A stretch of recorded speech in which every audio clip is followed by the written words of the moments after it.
Auto ஓட்டுநரை தமிழக வெற்றிக் கழக செயலாளராக நியமித்த விஜய், பணம் படைத்தவர்களுக்கு மட்டுமே பதவிகள் வழங்கப்படுவதாக வந்த விமர்சனங்கள்.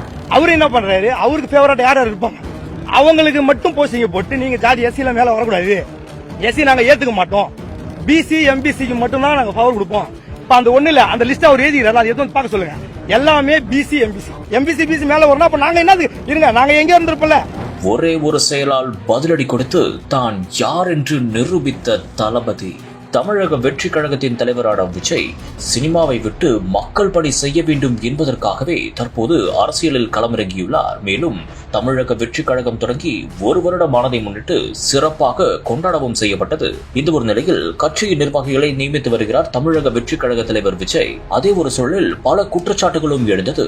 ஆம், பணம் இருப்பவர்களுக்கு மட்டுமே கட்சியில் பதவி வழங்கப்படுவதாக ஒரு சிலர் குற்றச்சாட்டை முன்வைத்தனர். மேலும் ஒரு சிலர் அதை முழுமையாக தவிர்த்தும் வந்தனர். இந்த ஒரு நிலையில் தளபதி விஜய் அந்த விமர்சனங்களுக்கு தக்க பதிலடி கொடுத்துள்ளார். தனது ஒரே ஒரு செயலில் பதிலடி கொடுத்துள்ளார் என்றே கூறலாம். தமிழக வெற்றி கழகத்தின் சூலூர் சட்டமன்ற தொகுதி கோவை புறநகர் கிழக்கு மாவட்ட செயலாளராக ஆட்டோ ஓட்டுநரான பாபுவிற்கு தற்போது பதவி வழங்கப்பட்டுள்ளது. இதை பார்த்த அனைவரும் மெய் சிலிர்த்து போய் இதுதான் தளபதியின் உண்மையான மனது என்று பாராட்டியும் வருகின்றனர்.